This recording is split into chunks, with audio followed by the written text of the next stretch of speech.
It was an ordinary summer evening in the quiet, leafy streets of Albany, Georgia, when 20-year-old Marcus Hill suddenly vanished without a trace.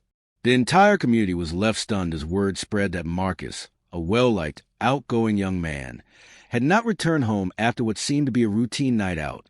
His girlfriend, Danielle Harris, was the first to realize something was wrong. She had expected him to come back after a late-night movie, but by midnight his phone was off, and there was no word from him. As the hours slipped away, panic set in. Marcus wasn't the type to simply disappear. Danielle, a sharp and independent 19-year-old, immediately called her mother, Patrice Harris, and her stepfather, Aaron Harris. They had always been a close-knit family, at least on the surface, and Marcus was often in their home, his presence both comforting and familiar. But now there was only silence. By the following morning, it was clear Marcus wasn't just running late. Something was terribly wrong. Danielle's fears deepened when the police were called, and an initial search uncovered his car abandoned on a desolate stretch of road outside the city. The vehicle was found unlocked, the keys still in the ignition. But Marcus was nowhere in sight. There were no signs of a struggle, no evidence pointing to where he had gone, and no witnesses to explain what had happened that night. The local police launched a full investigation, but as they dug deeper, each clue seemed to lead only into a maze of questions. Behind Marcus's disappearance lay more than just a missing persons case. It was the beginning of a deadly unraveling of secrets that had been festering in the shadows of a seemingly perfect suburban family. At the center of this storm was Danielle's mother, 43-year-old Patrice Harris. For years, Patrice had been regarded as a loving and devoted wife, living what many described as an idyllic life with her husband, Aaron, and their daughter. Aaron, a 50-year-old building contractor, had long worked long hours to provide for his family, often coming home late and exhausted. On the surface, their life seemed ordinary, calm and structured. But beneath it all, Patrice had grown increasingly dissatisfied. The passion in her marriage had faded, leaving her feeling trapped in a routine devoid of the excitement and intimacy she craved. That quiet frustration only deepened when Danielle started dating Marcus. He was everything Patrice wished she could feel again, youthful, energetic, and full of life. Marcus, charming and handsome, had big plans for his future. He worked part-time to save money for college, hoping to eventually launch his own business. His charisma quickly won over everyone, including Aaron, who admired his ambition, and Danielle, who fell head over heels. But Patrice saw something else. What started as innocent admiration quickly turned into something far more dangerous. She found herself longing for the thrill and attention Marcus represented. The more time he spent around her family, the stronger her feelings became, evolving from a quiet fascination into an overwhelming obsession. At first, Marcus was flattered by her attention. The compliments, the small gestures, the late-night conversations that stretched too long. But boundaries blurred. Patrice began creating opportunities to be near him, finding excuses to linger in his presence, even showing up at places she knew he would be. What began as harmless flirtation spiraled out of control. Soon, Marcus found himself caught in an affair he never meant to start. Though reluctant at first, Patrice's persistence wore him down. She manipulated his emotions, played on his fears and desires, and convinced him their connection was special, more than just a fling. Their meetings became secretive, hidden in places far from prying eyes. But with every passing day, the weight of their secret grew. Marcus's once warm relationship with Danielle began to fracture. He grew distant, avoided talks about their future, and canceled plans without explanation. His easy charm was replaced by nervous energy and vague excuses. Danielle, intuitive and sharp, noticed the changes and began asking questions he couldn't answer.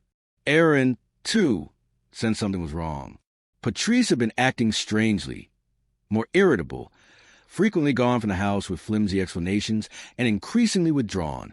But Aaron, ever focused on work, chalked it up to stress and exhaustion. He trusted his wife and saw no reason to doubt her. Meanwhile, Marcus was crumbling under pressure. His guilt weighed heavily, and he regretted letting things with Patrice go so far. He wanted to end it, but each time he tried, Patrice reeled him back in, insisting their love was worth the risk. One fateful evening, Marcus decided enough was enough. He agreed to meet Patrice at an abandoned cabin on the outskirts of town, one of their usual hideaways. But this time, to end it for good, he planned to tell her it was over, that he couldn't keep betraying Danielle. But that night, Marcus Hill was never seen alive again. By morning, Danielle's world was collapsing. His phone was still off, and there was no sign of him. When police discovered his abandoned car, the truth became unavoidable. Something terrible had happened. Danielle's suspicions grew, especially toward her mother. Patrice's erratic behavior, her sudden mood swings, and evasive answers whenever Isaiah was mentioned only fueled Danielle's fears. Their once close bond fractured, leaving Danielle wondering if her own mother had something to do with the disappearance of the man she loved. As the investigation pressed forward, a dark puzzle began to take shape. What had started as a missing persons case was about to reveal far more horrifying truths than anyone in Albany, Georgia, could have imagined. Patrice Harris, always a composed matriarch, was now unraveling. At 43, she was still strikingly beautiful, her presence commanding attention. But her late-night outings, her restless energy, and the secret glances she once shared with Marcus pointed to something deeper, something sinister. What Danielle didn't know was that her mother had been hiding a secret that was tearing her apart. It had started with harmless gestures, a compliment, a lingering touch, a smile that lasted too long. Marcus had awakened something Patrice thought she'd lost forever. Her marriage to Aaron was safe but stale, filled with routine instead of passion. In her loneliness, she had crossed a line she could never uncross. The affair began with stolen moments, excuses to be near him, offers of advice, or simply finding reasons to be alone when Danielle wasn't around. Marcus Hill, who had been dating Danielle Harris for over a year, was at first flattered by the attention from Patrice Harris. She was older, polished, and knew how to make him feel seen in ways Danielle, with her youthful insecurities, could not. But before long, Marcus realized he was in over his head. What began as playful flirtation quickly spiraled into something far more dangerous. One afternoon, while Aaron was working late and Danielle was out with friends, Patrice invited Marcus over. It was supposed to be a casual visit, nothing unusual. Yet as they sat together in the living room, the tension between them became impossible to ignore. "I feel like I can talk to you," Patrice whispered, her voice low and intimate as she leaned closer. "Like you understand me in ways no one else does." Marcus shifted uncomfortably, uneasy under the intensity of her gaze. "You know I care about you, Mrs. Harris," he said, attempting to keep things light. But there was no mistaking the fire in her eyes. Before he realized what was happening, they crossed a boundary that could never be undone. That night, Marcus and Patrice began an affair that would haunt them both. They swore to keep it hidden, especially from Danielle, but with each passing week, the facade grew harder to maintain. For Patrice, the relationship was an escape, her chance to feel alive again, to reclaim the passion she thought she had lost. For Marcus, it was a trap. He loved Danielle, but Patrice's manipulation kept pulling him deeper. Every time he tried to end things, she tightened her grip, whispering promises and desperate pleas. "You're the only one who makes me feel this way," she told him one night, her hands trembling as they touched his. "Please don't leave me, Marcus. I don't think I can survive it." Marcus knew it was wrong, but he couldn't deny the power she held over him.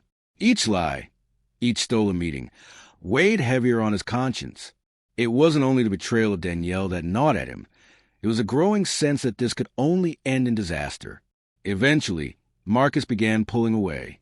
He canceled meetings, dodged her calls, and made excuses to avoid her. Patrice noticed the shift immediately, and it terrified her. She had become obsessed, consumed by the fear of losing him. To her, Marcus wasn't just a fling. He was her last chance at happiness. Marcus, meanwhile, felt suffocated. He still loved Danielle, and the guilt was eating him alive.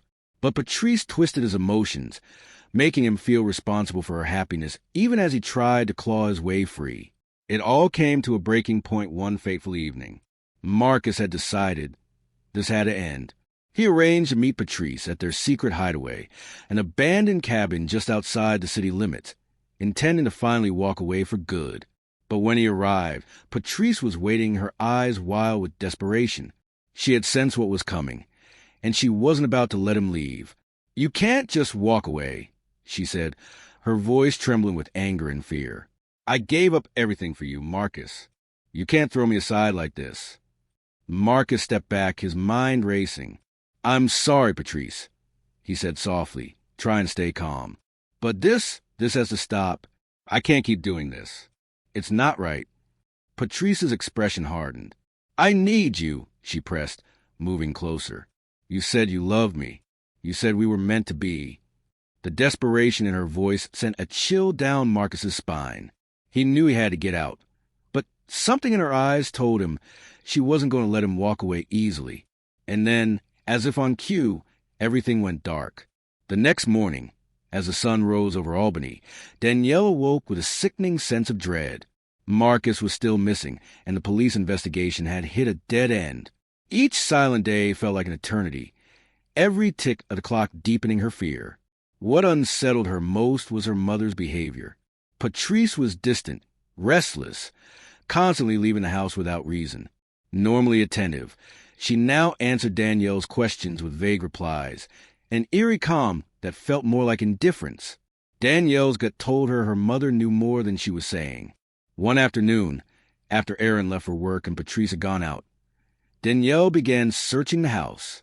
She hated herself for snooping, but she couldn't ignore the feeling that the truth was hidden somewhere inside those walls. She checked drawers, cupboards, closets. Nothing. Then, tucked at the bottom of a bedroom drawer, she found Patrice's phone. Her heart pounded. She knew it was wrong, but something urged her on. With trembling fingers, she unlocked it and scrolled through the messages. Her breath caught. At first, the text between Patrice and Marcus seemed harmless, errands, family updates. But the further she scrolled, the more intimate they became. Phrases like "miss you" and "can't wait to see you again" appeared, each word making Danielle's hands shake harder. The truth was undeniable. Her mother and Marcus had been having an affair. The messages told a story she had feared but never wanted to believe. Secret meetings, stolen moments, confessions of love. And then came the final blow. The last message in the thread was from Patrice, sent the night Marcus disappeared. It asked him to meet her at the cabin outside of town. Danielle's heart sank. Was that the last time anyone had seen Marcus alive? Her shock quickly turned to anger. She grabbed the car keys and drove toward the cabin, her pulse pounding. The old place was run down and forgotten, the perfect hiding spot for secrets. When she arrived, the property looked deserted, but the front door was ajar, and a chill ran through her as she stepped inside. The air was musty, the floorboards thick with dust, but beneath it all lingered another smell, faint but unmistakable, the stench of decay. Following the scent, Danielle's steps dragged across the creaking floor until she reached the back room. There, in the dim light, she saw it, a dark stain splattered across the boards. Blood. Her stomach twisted. Marcus had been here. And whatever had happened, it wasn't good. With trembling hands, Danielle fumbled for her phone and dialed the police. Her voice shook as she tried to explain what she'd found. Within minutes, detectives arrived, sealing off the cabin as a crime scene. The next hours blurred together. Danielle stood outside, numb, her mind racing with the same unbearable thought. Her mother had something to do with this. That evening, Detective Johnson, the lead investigator, sat down with her. His expression was grim. "Danielle, when was the last time you saw Marcus?" he asked. Danielle hesitated, her mind flashing back to the last moment she'd seen him alive. It had been a few days before his disappearance. Nothing unusual. "It was last week," she finally said. "He seemed fine." The detective leaned in. "And what about your mother? Has Patrice mentioned Marcus at all recently?" Danielle's stomach churned. She hadn't told anyone about the messages yet, but with the police now involved, she knew silence was no longer an option. She confessed everything to Detective Johnson, finding the texts, her suspicions, and the dark stain in the cabin. With every word, the knot in her chest pulled tighter. The detective listened intently, his face unreadable, but Danielle could sense he was weighing her words carefully. When she finished, he gave a firm nod. "We'll look into this," he said, his voice steady. "You did the right thing by coming forward." But as Danielle left the station that night, her mind was far from at ease. She knew the investigation would soon shift its focus toward Patrice, and the thought of what that might mean for her family twisted her with dread. She couldn't erase the image of her mother's calm, collected face, concealing a darker truth beneath the surface. In the days that followed, police pieced together the events leading to Marcus Hill's disappearance. They interviewed neighbors, reviewed security footage, and examined phone records. Each new detail confirmed Danielle's worst fears. The blood found in the cabin matched Marcus's, and a witness reported seeing Patrice's car near the site the night he went missing. Danielle's world collapsed. The woman she had trusted most was now the prime suspect, and the weight of that realization crushed her. Patrice, however, remained eerily calm. She denied everything, insisting she had nothing to do with Marcus's disappearance, claiming the affair had ended long before. But Danielle knew better. She had seen the messages, the proof in her mother's own words. The case was no longer just about a missing person. It was becoming clear something far more sinister had taken place. Weeks slipped by as the investigation deepened. Detectives unearthed a tangled web of lies surrounding the Harris family. The affair between Patrice and Marcus had already shocked the town, but no one was prepared for what would follow. The blood in the cabin shifted the search from a rescue mission to a recovery. Detective Johnson couldn't shake the sinking feeling that the case would end in tragedy. That feeling was confirmed when an anonymous call came in early one morning. The voice on the other end was shaky, fearful, but gave specific directions to a wooded area outside of town. The caller refused to give her name, but the information was enough to launch a search. By midday, detectives and officers were combing through the dense woods. Danielle stayed home, anxiety gnawing at her. Patrice appeared calm on the surface, but Danielle noticed cracks. Her mother's trembling hands, the way her eyes darted when she thought no one was watching. The call came in that evening. Detective Johnson's voice was low and grim. "We found something, Danielle. You may want to come down here." The drive to the site felt endless. Danielle's thoughts spun. Fear, guilt, denial. What would they find? Could her mother truly have done something unspeakable? When she arrived, the woods swarmed with police cars, flashing lights piercing the twilight. Officers moved with solemn purpose through the underbrush. Detective Johnson met her at the edge of the crime scene, his face grave. "We found him, Danielle," he said softly. "It's Marcus." The words hit her like a physical blow. The ground seemed to tilt beneath her as she struggled to breathe. Marcus Hill was dead. She followed the detective deeper into the woods until she saw the shallow grave. His body, partially covered by leaves and dirt, bore the marks of a violent struggle. His torn clothes and battered form seared into her mind. Danielle turned away, tears blurring her vision, while Detective Johnson gently guided her back. "We'll need a full investigation," he said, his tone firm but compassionate. "But there's no doubt it's him." News of Marcus's murder rippled through Albany like wildfire. The quiet town erupted with rumors. Reporters swarmed, and whispers about the Harris family's dark secrets spread like smoke. But none of it mattered to Danielle. All she could think of was the boy she loved, the boy her mother had betrayed and now destroyed. The police wasted no time gathering evidence from the scene. Blood spatter on nearby trees and the disturbed soil painted a chilling picture. Marcus had fought for his life. Forensic teams combed the woods, searching for answers, and the trail began pointing unmistakably toward Patrice. The texts Danielle had found were damning, but investigators uncovered more security footage of Patrice's car heading toward the woods at night, and a neighbor recalled seeing her scrubbing her car late at night days after Marcus vanished. At the time, it seemed odd but harmless. Now, it painted a sinister picture. Danielle's heart sank. Everything pointed to the unthinkable. Had Marcus tried to end the affair, only for Patrice to snap? The thought hollowed her out. When the police finally brought Patrice in for questioning, her mask began to crack. She denied at first, insisting she hadn't seen Marcus that night. But as detectives laid out the evidence, the text, the blood, the footage, her defenses crumbled. "I didn't mean for it to happen," Patrice whispered, tears streaming down her face in the interrogation room. I loved him. I never wanted this. At last, the truth surfaced. Patrice admitted she had met Marcus at the cabin that night, hoping to convince him to stay with her. But when he refused, insisting it was over and that he was going back to Danielle, the confrontation spiraled into violence. According to Patrice, Marcus had tried to walk away, but in a moment of desperation, she grabbed him, begging him not to leave. Their argument escalated, voices rising, until anger overtook reason. She didn't remember reaching for the object, a heavy piece of wood on the cabin floor. But in the next instant, Marcus was on the ground, blood pooling from his head. "I didn't mean to kill him," Patrice sobbed, her hands trembling. "It was an accident. I swear it was an accident."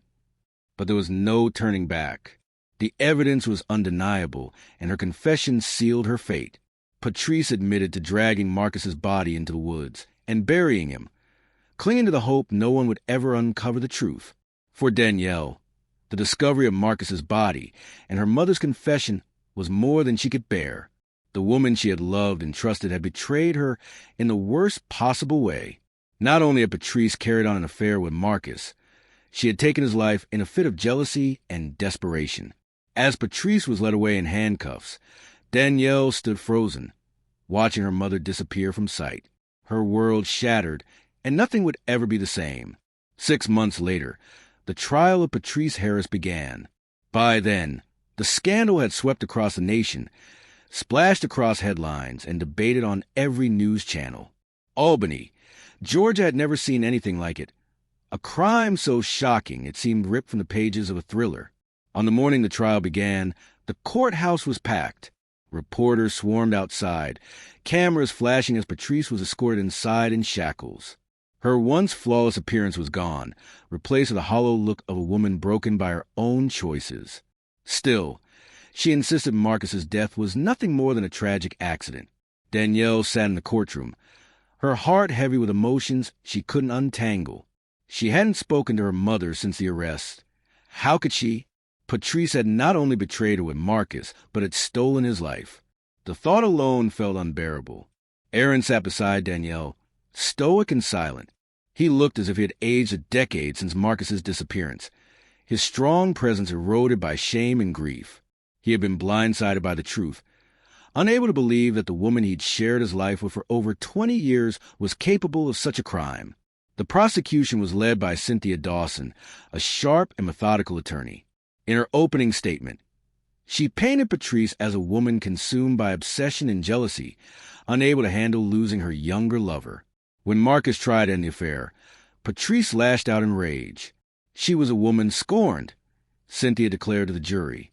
And when Marcus Hill rejected her, she chose to take his life rather than face the end of their affair. The evidence was damning. The text messages, the cabin bloodstains, the grainy security footage of Patrice's car heading toward the woods. And above all, Patrice's own tearful confession. Her defense attorney, Frank Wallace, argued otherwise. He insisted the tragedy had been a moment of passion spiraling out of control, not a premeditated killing. Patrice, he claimed, was not a murderer, but a woman crushed under the weight of her own poor decisions. But the jury remained unmoved. Witnesses testified about the growing tension between Patrice and Marcus. Danielle recounted how she discovered the incriminating texts on her mother's phone and the blood in the cabin. The jurors watched as Patrice's car appeared on surveillance footage, heading toward the woods that fateful night. Danielle's testimony was one of the trial's most painful moments. On the witness stand, she struggled to keep her voice steady. Each word felt like betrayal, yet she knew she had to speak. For Marcus, whose voice had been silenced, "Did you ever suspect your mother was involved with Marcus before you found the messages?" the prosecutor asked. Danielle swallowed hard. "No," she said quietly. "I had no idea. I never would have imagined anything like that. And when you found the messages, what did you do?" "I didn't want to believe it at first. But then I saw the date on the last message. She had asked him to meet her that night, the night he disappeared. That's when I went to the cabin. That's where I found the blood." Her voice broke as she relived the memory. "That's when I called the police." The courtroom hung in silence after her words, the weight of betrayal and grief filling the air. Patrice sat with her head bowed, her face expressionless. As the trial neared its end, both sides made their closing arguments. The prosecutor urged the jury to see Patrice as she was a woman who had let her obsession drive her to commit an unspeakable act. The defense pleaded for leniency, calling it a tragic accident. The jury deliberated for 3 days. When the foreman finally delivered the verdict, the air in the courtroom was electric with tension. Danielle held her breath. Guilty. The word echoed through the chamber. Patrice let out a strangled sob as the verdict sank in. She was found guilty of second-degree murder and sentenced to life in prison, with the possibility of parole after 25 years. For Danielle, the verdict was bittersweet. Justice had been served for Marcus, but her family lay in ruins. The mother she once idolized was now a convicted murderer, and the life she had known was gone forever. As the courtroom emptied and the media swarmed, Danielle stood alone, her mind swirling. She had lost Marcus, lost her mother, and lost the security she once took for granted. Yet amid the wreckage, she found a sliver of strength. She had survived the worst. Now she had to find a way to move forward. Though Marcus's death left a hole in her heart that nothing could fill, she vowed to honor him by living with the integrity and kindness that had defined him. As she walked out of the courthouse, the sunlight warm against her face, Danielle knew this was the start of a new chapter, one marked by loss, but also by resilience. And somewhere deep inside, she hoped Marcus had finally found peace. If this story moved you, there's so much more to uncover. Subscribe now to never miss the drama, the emotion, and the untold truths. Stay tuned for the next story, one you won't forget. This is Ruthless Realities. Until next time.